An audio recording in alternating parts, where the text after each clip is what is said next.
Krishna study के online platform पे आप सभी का स्वागत, अभिनंदन।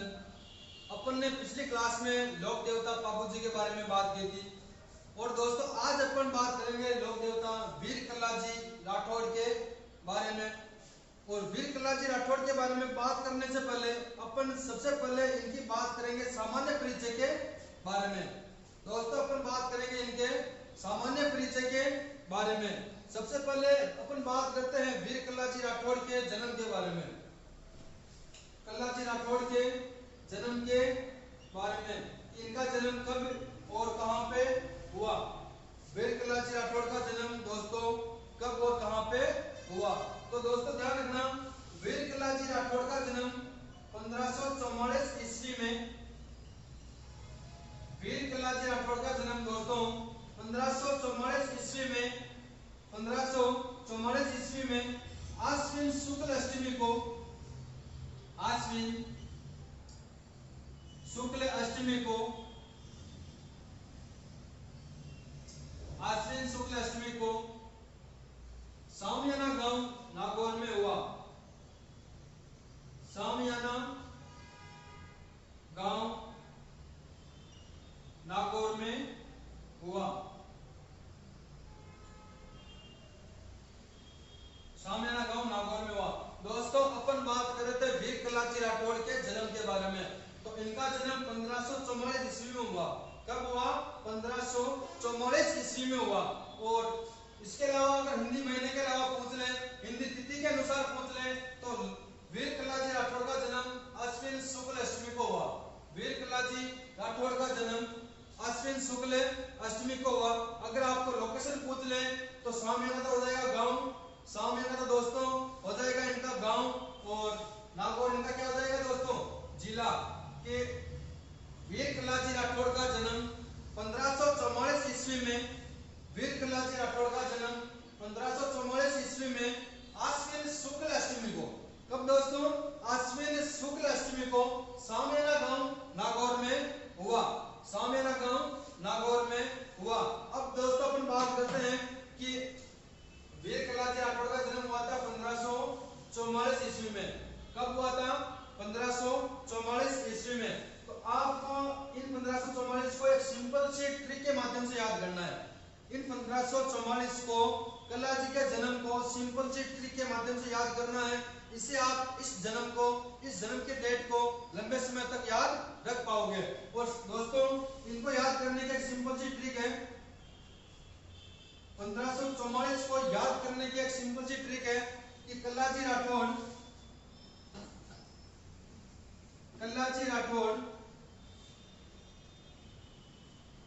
ओडी गाड़ी में घूमते हैं।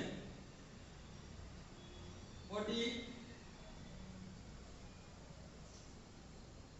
गाड़ी में घूमते हैं। सिंपल सी ट्रिक है दोस्तों कि कल्लाजी राठौड़ ओडी गाड़ी में घूमते हैं। आपने दोस्तों चार बंगड़ी वाली जो गाड़ी आती है ओडी, उसका आपने नाम सुना होगा। उस कार के माध्यम से, उस गाड़ी के माध्यम से मैंने एक ट्रिक तैयार की है कल्लाजी राठौड़ के जन्म डेट को याद करने की, जन्म ईस्वी को याद करने की, कि कल्लाजी राठौड़ ओडी गाड़ी में घूमते हैं। दोस्तों ट्रिक क्या है कि कल्लाजी राठौड़ ओडी गाड़ी में घूमते हैं।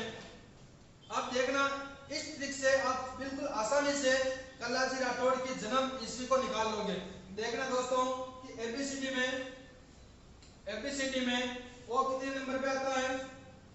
एबीसीडी में ओ कितने नंबर पे आता है? 15 नंबर पे। एबीसीडी में दोस्तों ओ कितने नंबर पे आता है? 15 नंबर पे। और दोस्तों ध्यान रखना, एबीसीडी में डी कितने नंबर पे आता है? A B C D, A B C D, यानी डी आता है दोस्तों 4 नंबर पे। कितने नंबर पे आता है? 4 नंबर पे। उसके बाद एक और क्या है? डी। तो एबीसीडी में वापस डी कितने नंबर पे आएगा दोस्तों? 4 नंबर पे। वापस कितने नंबर पे आएगा? 4 नंबर पे। ये निकल गया 1544।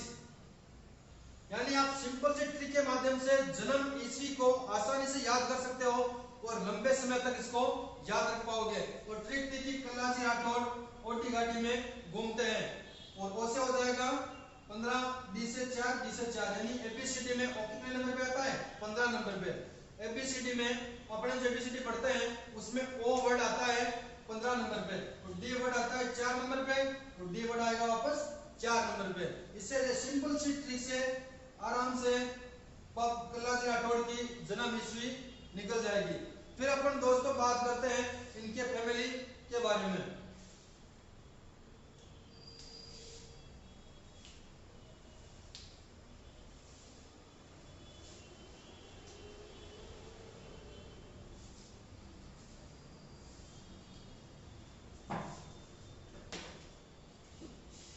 सबसे पहले दोस्तों अपन बात करते हैं वीर कल्लाजी राठौड़ के दादाजी के बारे में।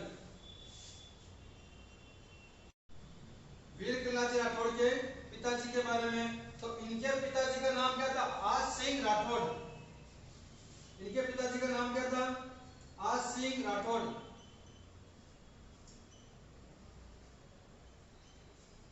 आज सिंह राठौड़, ये किसका नाम था?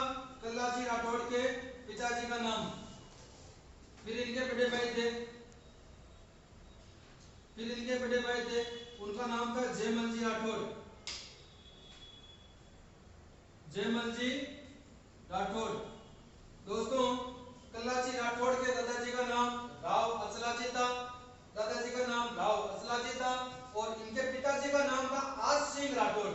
कल्लाजी राठौड़ के पिताजी का नाम था दोस्तों आज सिंह राठौड़। और फिर इनके बड़े भाई थे, और इनके क्या थे?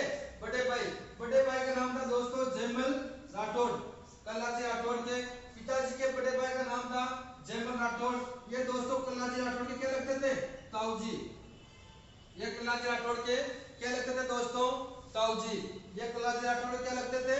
ताऊजी लगते थे। कौन? जयमल राठौड़। फिर अपन दोस्तों बात करते हैं कल्लाजी राठौड़ की माता की। फिर अपन बात करते हैं दोस्तों कल्लाजी राठौड़ के माता की। तो कल्लाजी राठौड़ की माता का नाम था दोस्तों सफेद कंवर। कल्लाजी राठौड़ की माता का नाम क्या था दोस्तों? सफेद कंवर। सफेद कंवर किसका नाम था? कल्लाजी राठौड़ की माता का। फिर अगर आपको पूछ ले कि कल्लाजी राठौड़ के गुरु का नाम, फिर दोस्तों अगर आपको पूछ ले कि कल्लाजी राठौड़ का गुरु का नाम, तो इनके गुरु का नाम था योगी भैरवनाथ। योगी भैरवनाथ। कल्लाजी राठौड़ के गुरु का नाम क्या था दोस्तों? योगी भैरवनाथ। क्योंकि ये योग तपस्या करते थे। ये क्या करते थे? योग तपस्या, इसलिए इनका नाम क्या था? योगी भैरवनाथ। और ये किसके गुरु थे? कल्लाजी राठौड़ के। ये किसके गुरु थे दोस्तों? कल्लाजी राठौड़ के। फिर अपन बात करते हैं कल्लाजी राठौड़ की बुआ। कल्लाजी राठौड़ की बुआ यानी राव अचलाजी की बेटी, राव अचलाजी की बेटी, राव अचलाजी की पुत्री आज सिंह राठौड़ और जयमल राठौड़ की बहन। इनकी तो क्या हो जाएगी दोस्तों? पुत्री, बेटी। और आज सिंह राठौड़ जयमल राठौड़ की क्या हो जाएगी? बहन। और कौन थी? मीराबाई। कौन थी दोस्तों? मीराबाई। और मीराबाई कल्लाजी राठौड़ की क्या लगेगी? बुआ। मीराबाई कल्लाजी राठौड़ की क्या लगेगी दोस्तों? बुआ। और बुआ कौन लगेगी? मीराबाई। कल्लाजी राठौड़ के बुआ कौन लगेगी दोस्तों? मीराबाई लगेगी। और मीराबाई को अपन राजस्थान की राधा कहते हैं। क्या कहते हैं दोस्तों? मीराबाई को राजस्थान की राधा कहते हैं। मीराबाई को राजस्थान की राधा कहते हैं। क्या कहते हैं दोस्तों? मीराबाई को राजस्थान की राधा। बहुत सी बार एक कंपटीशन एग्जाम में पूछा गया है कि राजस्थान की राधा किसे कहा गया है, तो दोस्तों मीराबाई को कहा गया है। ये इनके फैमिली के बारे में अपन ने बात की थी। दादाजी थे राव अचलाजी, पिताजी इनके आज सिंह राठौड़, और आज सिंह राठौड़ के बड़े भाई थे दोस्तों जयमल राठौड़। आज सिंह राठौड़ के बड़े भाई कौन थे? जयमल राठौड़। और ये जयमल जी राठौड़ थे, ये कल्लाजी के क्या लगते थे? ताऊजी। जयमल जी राठौड़ थे, ये कल्लाजी राठौड़ के क्या लगते थे दोस्तों? ताऊजी लगते थे। फिर बात करते हैं माता की। तो इनकी माता का नाम था दोस्तों सफेद कंवर। इनकी माता का नाम क्या था? सफेद कंवर। फिर अपन ने बात की थी इनके गुरु के बारे में, तो गुरु थे योगी भैरवनाथ। गुरु कौन थे? योगी भैरवनाथ। फिर अपन ने बात की थी कल्लाजी राठौड़ की बुआ के बारे में। कल्लाजी राठौड़ की बुआ यानी राव अचलाजी की तो पुत्री, और आज सिंह राठौड़ और जयमल राठौड़ की बहन। आज सिंह राठौड़ और जयमल राठौड़ की दोस्तों बहन, वो कल्लाजी राठौड़ की क्या लगी? बुआ लगी। और बुआ कौन थी? मीराबाई। बुआ कौन थी दोस्तों? मीराबाई, और मीराबाई को राजस्थान की राधा अपन कहते हैं। मीराबाई को राजस्थान की राधा अपन कहते हैं। फिर बात करते हैं दोस्तों वीर कल्लाजी राठौड़ को अभी की जनता, अभी की जनमानस, अभी की पब्लिक अन्य किस किस नामों से बुलाती है, यानी कल्लाजी राठौड़ के दोस्तों उपनाम।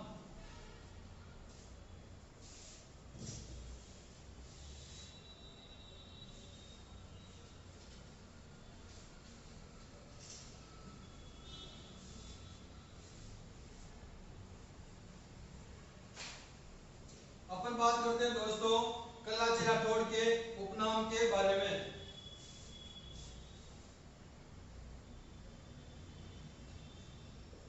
अपन बात करते हैं दोस्तों कल्लाजी राठौड़ के उपनाम के बारे में। तो सबसे पहले सबसे मोस्ट इंपोर्टेंट उपनाम होगा चार हाथ वाले लोक देवता।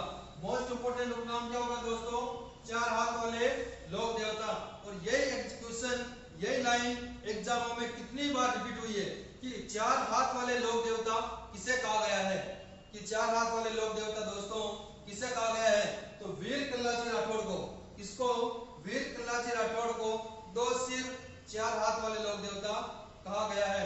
तो दोस्तों कल्लाजी राठौड़ का पहला ही उपनाम हो जाएगा, कल्लाजी राठौड़ का पहला उपनाम हो जाएगा दो सिर चार हाथ वाले लोक देवता। दो सिर चार हाथ वाले लोक देवता। दो सिर चार हाथ वाले लोक देवता दोस्तों किसे कहेंगे? वीर कल्लाजी राठौड़ को। फिर अपन बात करते हैं दूसरे उपनाम के बारे में। तो कल्लाजी राठौड़ का दोस्तों दूसरा उपनाम हो जाएगा शेषनाग के अवतार। वीर कल्लाजी राठौड़ का दूसरा उपनाम क्या हो जाएगा दोस्तों? शेषनाग के अवतार। कि शेषनाग का अवतार किसे कहा गया है? वीर कल्लाजी राठौड़ को। कृष्ण का अवतार किसे कहा गया है? लोक देवता रामदेव जी को। लक्ष्मण का अवतार दोस्तों किसे कहा गया है? लोक देवता पाबू जी को। अगर आपको पूछ ले कि विष्णु का अवतार किसे कहा गया है, तो लोक देवता देव नारायण जी को विष्णु का अवतार कहा गया है। तो शेषनाग का अवतार कौन हो जाएगा दोस्तों? कल्लाजी राठौड़। शेषनाग का अवतार कौन हो जाएगा? कल्लाजी राठौड़। और तीसरा एक इंपॉर्टेंट और नाम है इनका, तीसरा जैसे केहर, केहर, कल्याण, कमदज, केहर, कल्याण, कमदज, बाल ब्रह्मचारी, बाल ब्रह्मचारी, ये दोस्तों इनके उपनाम है। वापस मैं आपको उपनाम के बारे में बताऊंगा फर्स्ट से। सबसे पहला उपनाम था कि दो सिर चार हाथ वाले लोक देवता। दो सिर चार हाथ वाले लोक देवता। और दो सिर चार हाथ वाले लोक देवता किसे कहा गया है? वीर कल्लाजी राठौड़ को। दो सिर चार हाथ वाले लोक देवता किसे कहा गया है दोस्तों? वीर कल्लाजी राठौड़ को।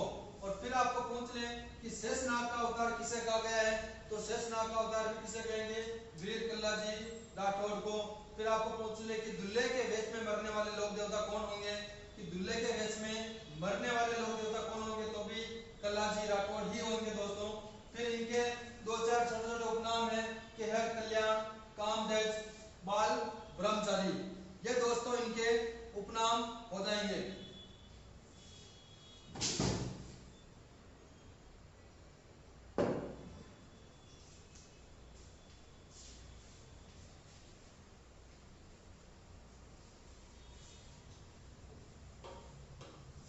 अब दोस्तों अपन बात करते हैं कि वीर कल्लाजी राठौड़ को दो सिर और चार हाथ वाले लोक देवता क्यों कहा गया।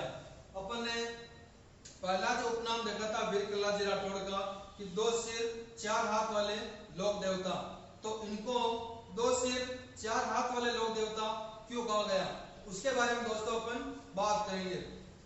दोस्तों अपन बात करते हैं सबसे पहले मारवाड़ सेक्टर की। अपन बात करते हैं दोस्तों सबसे पहले मारवाड़ सेक्टर की। और मारवाड़ सेक्टर में दोस्तों एक वंश निवास करता था। मारवाड़ सेक्टर का एक वंश था, उस वंश का नाम क्या था दोस्तों? राठौड़ वंश। मारवाड़ सेक्टर में जो एक वंश था उसका नाम क्या था दोस्तों? राठौड़ वंश। मारवाड़ सेक्टर में जो वंश था उसका नाम था दोस्तों राठौड़ वंश। वो तो राठौड़ वंश की एक शाखा क्या करती है दोस्तों, मेड़ता में आ जाती है। राठौड़ वंश की एक शाखा कहां आ जाती है दोस्तों, मेड़ता में आ जाती है। राठौड़ वंश की एक शाखा कहां आ जाती है, मेड़ता में आ जाती है। और मेड़ता में आकर यहां शासन करने लगती है। मेड़ता में आकर यहां शासन करने लगती है। यानी मारवाड़ के राठौड़ वंश, मारवाड़ का राठौड़ वंश मेड़ता में शासन करता है। मेड़ता में शासन करता है। कौन सा वंश करता है दोस्तों, मारवाड़ का राठौड़ वंश। और कहां निवास करता है, कहां शासन करता है वो, मेड़ता में। कहां शासन करता है, मेड़ता में। दोस्तों अपन सबसे पहले किसकी बात कर रहे थे, मारवाड़ क्षेत्र की बात कर रहे थे। किसकी बात कर रहे थे, मारवाड़ क्षेत्र की। और मारवाड़ क्षेत्र में एक वंश चलता है, वो वंश है राठौड़ वंश। तो राठौड़ वंश की एक शाखा होती है जो कहां जाती है, मेड़ता में। कहां जाती है दोस्तों, मेड़ता में। और मेड़ता में आकर मारवाड़ का राठौड़ वंश शासन करने लगता है। मेड़ता में आकर मारवाड़ का राठौड़ वंश क्या करता है दोस्तों, शासन करता है। और जो मेड़ता में आकर शासन करता है, जो मेड़ता में आकर शासन करता है दोस्तों, उसे कहेंगे मेड़तिया राठौड़। उसे क्या कहेंगे दोस्तों, मेड़तिया राठौड़। फिर दोस्तों मेड़ते राठौड़ इनको कहेंगे। और इनमें मारवाड़ के जो राठौड़ वंश मेड़ता में आकर शासन कर रहा है, इसमें एक मुख्य शासक होता है। इसमें एक मुख्य शासक होता है दोस्तों, इसमें एक मुख्य शासक होता है, उसका नाम होता है जयमल राठौड़। जयमल राठौड़। बात कर रहे थे मारवाड़ क्षेत्र की। मारवाड़ क्षेत्र में एक वंश था, उसका था नाम राठौड़ वंश। तो राठौड़ वंश की एक शाखा आ जाती है मेड़ता में। और मेड़ता में आकर मारवाड़ का राठौड़ वंश क्या करता है दोस्तों, शासन करता है। शासन करता है। और जो दोस्तों मारवाड़ का राठौड़ वंश मेड़ता में आकर शासन करता है, उसे क्या कहेंगे, मेड़तिया राठौड़। उसे अपन क्या कहेंगे, मेड़तिया राठौड़। और मेड़तिया राठौड़ का एक मुख्य शासक था, एक प्रमुख शासक था, उसका नाम था जयमल राठौड़। उसका नाम क्या था दोस्तों, जयमल राठौड़। और जयमल राठौड़ के समकालीन थे, जयमल राठौड़ के समकालीन थे मुगल बादशाह अकबर।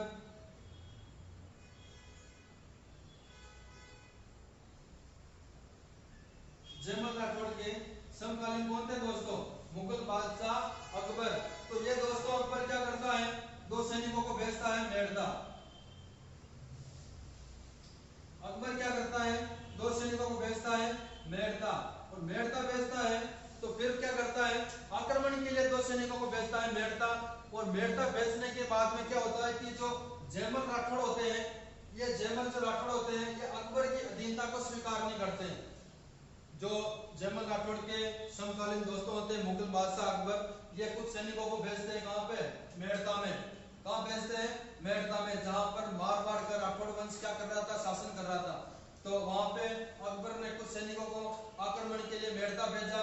वो तो भेजते ही मुख्य शासक जयमल जी राठौड़ इनकी अधीनता को स्वीकार नहीं करते। मेड़ता के मुख्य शासक जयमल राठौड़ इनकी अधीनता को स्वीकार नहीं करते। फिर अकबर मुगलों की सेना को कहां भेजता है, वापस मेड़ता भेजता है। फिर अकबर मुगलों की सेना को दोस्तों कहां भेजता है, वापस मेड़ता में भेजता है। और मेड़ता में भेजकर मेड़ता में अधिकार जमा लेता है। कौन जमाता है, अकबर। अकबर मुगलों की सेना को भेजकर मेड़ता में क्या जमा लेता है दोस्तों, अधिकार जमा लेता है। क्या जमाता है, अधिकार। और अधिकार कौन जमा रहा है दोस्तों, अकबर जमा रहा है। उसके बाद में मेड़ता में शासन करने वाले राठौड़ वंश क्या करते हैं, मेड़ता को छोड़कर मेवाड़ में आ जाते हैं। कहां में आ जाते हैं दोस्तों, मेवाड़ में। मेड़ता में जो शासन करने वाले थे वो मेड़ता के शासक कहां जाते हैं, मेवाड़ में। और मेवाड़ में भी कहां आते हैं दोस्तों, चित्तौड़गढ़ में। मेवाड़ में भी कहां आते हैं, चित्तौड़गढ़ में। और चित्तौड़गढ़ में जब आते हैं उस समय मेवाड़ के महाराणा होते हैं दोस्तों उदय सिंह।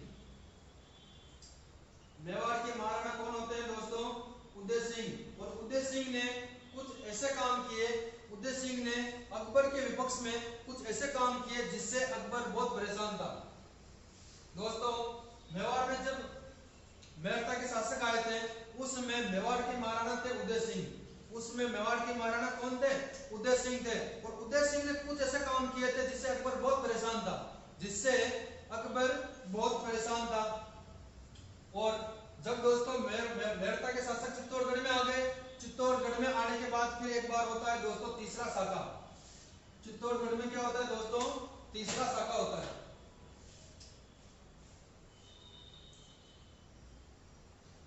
चित्तौड़गढ़ में आने के बाद दोस्तों यहाँ होता है तीसरा साका। और तीसरे साके की डेट होती है दोस्तों 25 फरवरी 1568। जब मेड़ता के शासक मेवाड़ में आ गए, मेवाड़ में चित्तौड़गढ़ में आ गए, और चित्तौड़गढ़ में आने के बाद कुछ समय के बाद में चित्तौड़गढ़ का तीसरा शाखा होता है। और तीसरे शाखा की डेट होती है दोस्तों 25 फरवरी 1568। तीसरे शाखा की डेट क्या होती है? 25 फरवरी 1568। और जब यह तीसरा शाखा होता है तब चित्तौड़गढ़ किले की जिम्मेदारी जयमल राठौड़ पे होती है। जयमल राठौड़ पर जिम्मेदारी होती है। जयमल राठौड़ पर जिम्मेदारी होती है किसकी? चित्तौड़गढ़ किले की।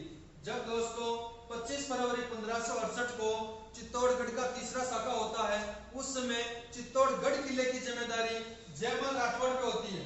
किस पे होती है दोस्तों? जयमल राठौड़ पे।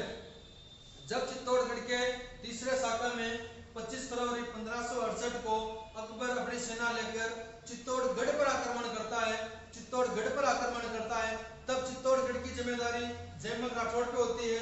तो जयमल राठौड़ अकबर के विरुद्ध युद्ध करता है। तो उस समय अकबर की संग्राम नामक बंदूक से, अकबर की दोस्तों कौन सी बंदूक थी? संग्राम नामक बंदूक।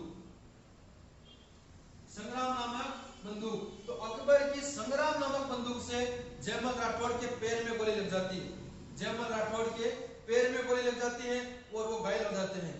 जयमल राठौड़ के पैर में गोली लगी और वो क्या हो गए दोस्तों? घायल हो गए।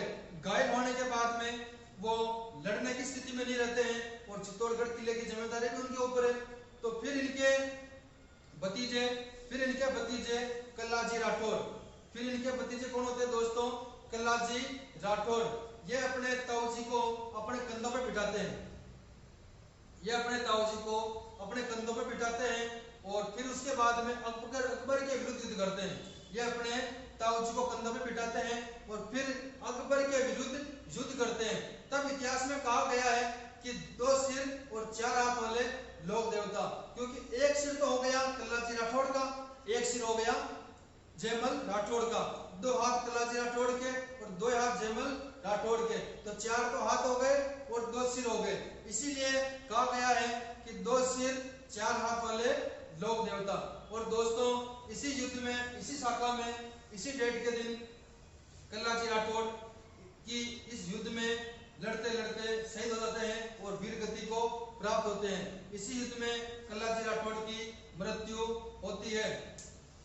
तो इसीलिए मैंने दोस्तों आपको ये बता दिया कि इसी कारण कल्लाजी राठौड़ को 2 सिर और 4 हाथ वाले लोक देवता कहा गया है।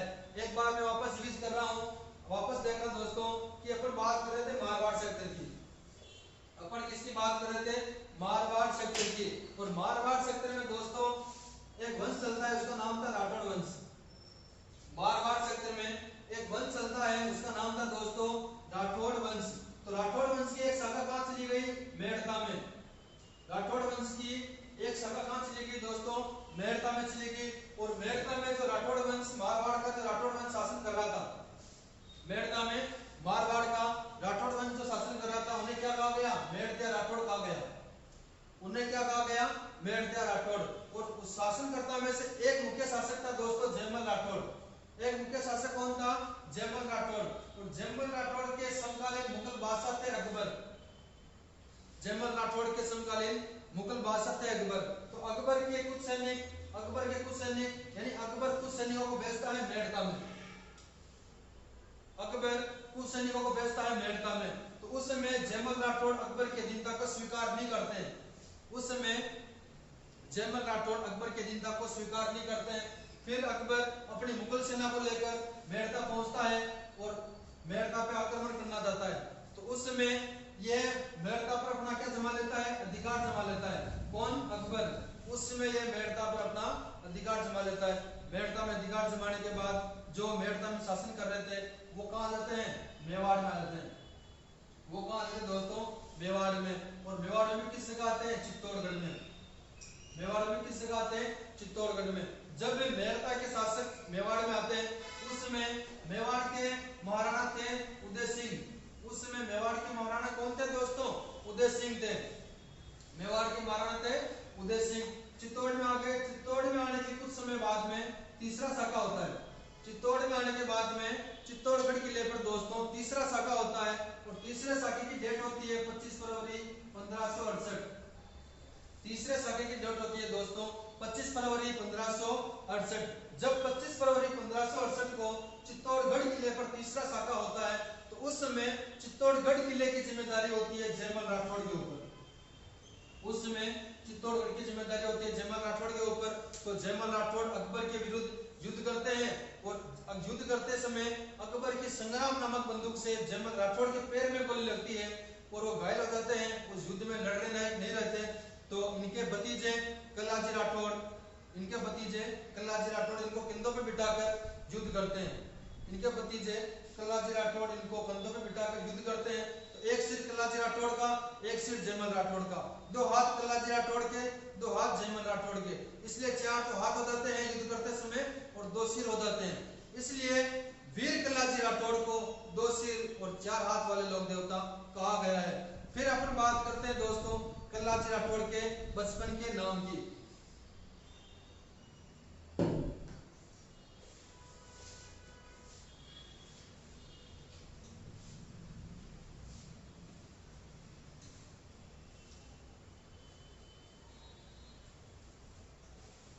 फिर अपन बात करते हैं दोस्तों कल्लाजी राठौड़ के बचपन के नाम की। तो इनका बचपन का नाम था दोस्तों केसर सिंह। इनके बचपन का नाम क्या था, केसर सिंह था। किसका, कल्लाजी राठौड़ का। फिर अपन इसके बाद में बात करते हैं कल्लाजी राठौड़ के मुख्य मंदिर। कल्लाजी राठौड़ के मुख्य मंदिर। तो दोस्तों पहला मुख्य मंदिर हो जाएगा इनका रुंडेला या रंडेला गांव में। रुंडेला या रंडेला गांव में। और ये दोस्तों गांव आता है बरोड़ा पंचायत में। ये गांव किस में आता है, बरोड़ा पंचायत में। और बरोड़ा पंचायत दोस्तों आती है उदयपुर में। तो अपन दोस्तों बात कर रहे थे कल्लाजी राठौड़ की मुख्य पीठ की। अपन किसकी बात कर रहे थे, कल्लाजी राठौड़ की मुख्य पीठ की। तो मुख्य पीठ का है रुंडेला गांव, बरोड़ा पंचायत उदयपुर जिले में। रुंडेला या रंडेला गांव, बरोड़ा पंचायत उदयपुर में कल्लाजी राठौड़ की मुख्य पीठ है। और यहाँ के मंत्र है दोस्तों, यहाँ के मंत्र कल्लाजी राठौड़ के छोटे भाई,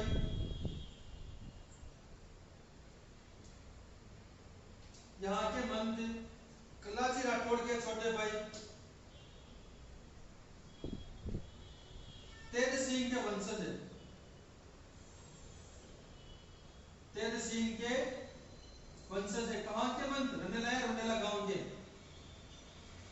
तो मंत्र कौन है, कल्लाजी राठौड़ के छोटे भाई है दोस्तों। कल्लाजी राठौड़ के छोटे भाई है। और कल्लाजी राठौड़ के छोटे भाई कौन है, तेज सिंह। कल्लाजी राठौड़ के छोटे भाई कौन है दोस्तों, तेज सिंह। और तेज सिंह के वंशज कहां है, रुंडेला या रंडेला गांव में। और यहीं पर कृष्णा कंवर की, यहीं पर कृष्णा कंवर की छतरी बनी हुई है। तो दोस्तों रुंडेला या रंडेला गांव बरोड़ा पंचायत उदयपुर में। और यहाँ के मंत्री कल्लाजी के छोटे भाई तेज सिंह के वंशज। और यहीं पर कृष्णा कंवर की छतरी बनी। एक मुख्य मंदिर तो इनका था रुंडेला या रंडेला गांव में। और अपन बात करते हैं अब दूसरे मुख्य मंदिर के बारे में, कल्लाजी राठौड़ के दूसरे मुख्य मंदिर के बारे में। तो दूसरा मुख्य मंदिर होगा दोस्तों स्वामलिया गांव डूंगरपुर। दूसरा मुख्य मंदिर कहाँ होगा? सामलिया गांव डूंगरपुर। कल्लाजी राठौड़ का दूसरा मुख्य मंदिर होगा सामलिया गांव डूंगरपुर। अगर आपको पूछ ले कि सामलिया गांव में कल्लाजी राठौड़ की मूर्त कैसी है, तो काले पत्थर की मूर्त है दोस्तों। सामलिया गांव डूंगरपुर में कल्लाजी राठौड़ की काले पत्थर की मूर्ति लगी हुई है। कौन सा पत्थर की? काले पत्थर की। सामलिया गांव डूंगरपुर में कल्लाजी राठौड़ की काले पत्थर की मूर्ति लगी हुई है। और इस मूर्ति पर अफीम तथा केसर चढ़ाई जाती है। इस मूर्ति पर अफीम तथा केसर चढ़ाई जाती है। दूसरा मुख्य मंदिर था कल्लाजी राठौड़ का सामलिया गांव डूंगरपुर में। और सामलिया गांव डूंगरपुर में काले पत्थर की मूर्ति लगी हुई है। किसकी मूर्ति लगी हुई है? काले पत्थर की मूर्ति लगी हुई है। और इस मूर्ति पे अफीम तथा केसर चढ़ाई जाती है। इस पर अफीम तथा केसर चढ़ाई जाती है। फिर इसके बाद में अपन बात करते हैं कल्लाजी राठौड़ की छतरी के बारे में।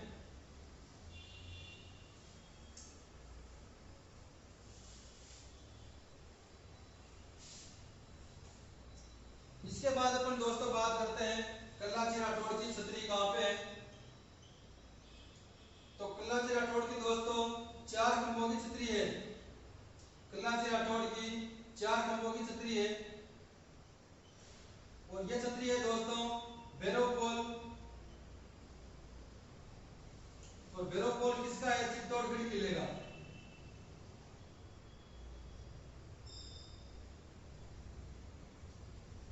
चित्तौड़गढ़ दुर्ग कहाँ है? चित्तौड़गढ़ में।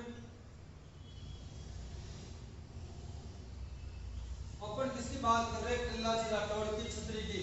तो कल्लाजी राठौड़ की छतरी कितने खंभों की है दोस्तों? 4 खंभों की है। कल्लाजी राठौड़ की छतरी कितने खंभों की है? 4 खंभों की। और कहाँ बनी हुई है? चित्तौड़गढ़ किले के भैरवपोल के पास में। कहाँ बनी हुई है दोस्तों? चित्तौड़गढ़ किले के भैरवपोल के पास में। और भैरवपोल कहाँ का? चित्तौड़गढ़ किले का। भैरवपोल कहाँ का? चित्तौड़गढ़ किले का। चित्तौड़गढ़ किला कहाँ होगा? चित्तौड़गढ़ में। यानी कल्लाजी राठौड़ की 4 खंभों की छतरी चित्तौड़गढ़ दुर्ग के भैरवपोल के पास में बनी हुई है। कल्लाजी राठौड़ की 4 खंभों की छतरी चित्तौड़गढ़ किले के भैरवपोल के पास में बनी हुई है।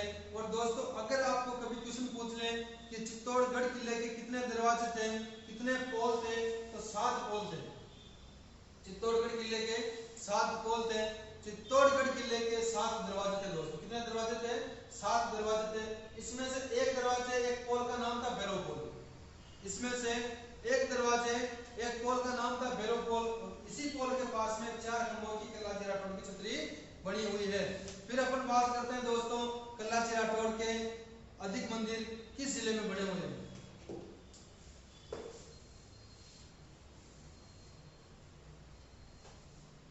अपन बात करते हैं दोस्तों कि कल्लाजी राठौड़ के अधिक मंदिर किस जिले में बने हुए हैं, किस सेक्टर में बने हुए हैं।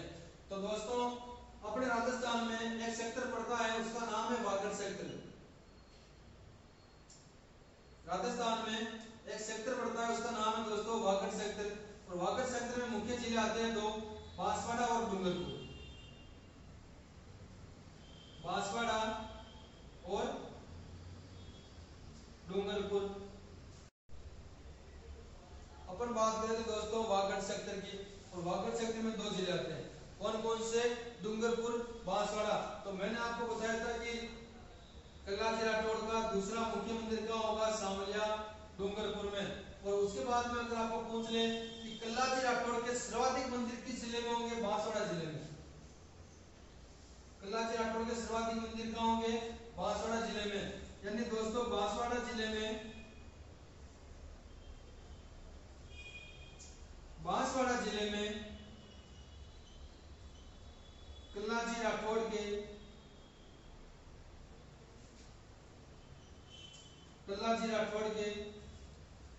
200 से अधिक मंदिर बने हैं।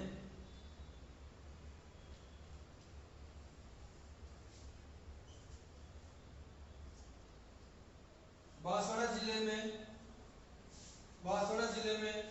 कल्लाजी राठौड़ के 200 से अधिक मंदिर बने हैं। मैंने बात की वागड़ सेक्टर की। वागड़ सेक्टर में 2 जिले आते हैं, डूंगरपुर, बांसवाड़ा। तो डूंगरपुर में मैंने आपको बताया था कि किला राठौड़ का दूसरा मुख्य मंदिर है और वहाँ मूर्ति काले पत्थर की लगी हुई है और वहाँ पे उस मूर्ति पर अफीम तथा केसर चढ़ाई जाती है। और दूसरा मुख्य मंदिर होगा दूसरा मुख्य मंदिर होगा डूंगरपुर में।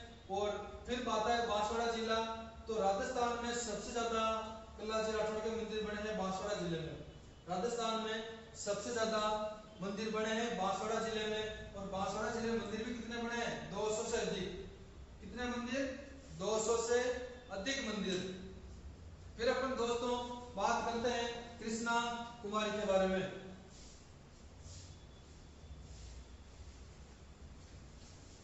अपन बात करते हैं दोस्तों राजकुमारी कृष्णा कुमारी के बारे में। तो एक शिवगढ़ था दोस्तों और शिवगढ़ के शासक थे राधा कृष्ण। शिवगढ़ के शासक कौन थे दोस्तों? राव कृष्णदास। अपन बात करते हैं दोस्तों राजकुमारी कृष्णा कंवर के बारे में। अपन बात करते हैं अब राजकुमारी कृष्णा कंवर के बारे में। तो एक जगह थी उसका नाम था दोस्तों शिवगढ़। एक जगह थी उसका नाम था दोस्तों शिवगढ़। और शिवगढ़ के शासक थे राव कृष्णदास। शिवगढ़ के शासक कौन थे? राव कृष्णदास। एक जगह थी उसका नाम था शिवगढ़ और शिवगढ़ के शासक थे राव कृष्णदास। शिवगढ़ के शासक कौन थे? राव कृष्णदास। और राव कृष्णदास की पुत्री थी राजकुमारी कृष्णा कंवर। राव कृष्णदास की पुत्री थी दोस्तों राजकुमारी कृष्णा कंवर। राव कृष्णदास की पुत्री कौन थी? राजकुमारी कृष्णा कंवर। तो ये क्या करती है? राजकुमारी कृष्णा कंवर कल्लाजी राठौड़ के साथ मिलकर दमयंती प्रेमला का दमन करती है।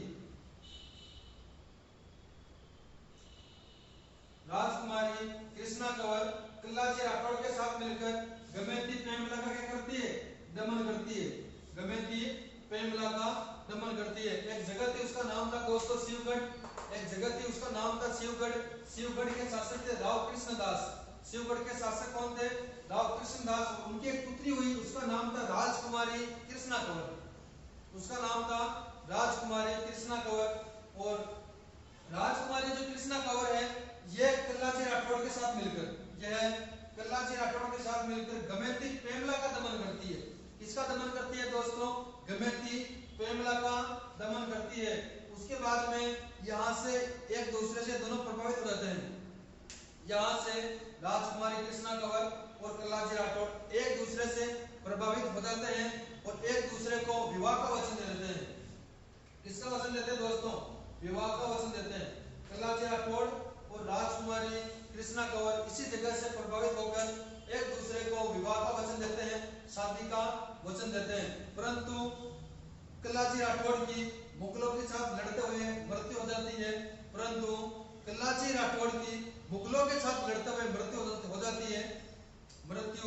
जाती है। इसलिए कृष्णा कंवर का विवाह कल्लाजी राठौड़ के साथ नहीं हो पाता। इसलिए कृष्णा कंवर का विवाह कल्लाजी राठौड़ के साथ नहीं हो पाता। तो फिर कृष्णा कंवर कल्लाजी के शव को लेकर रंडेला या रुंडेला गांव में सती होती है। रंडेला या रुंडेला गांव में दोस्तों सती होती है और यहीं पर कृष्णा कंवर का मंदिर बन जाता है। और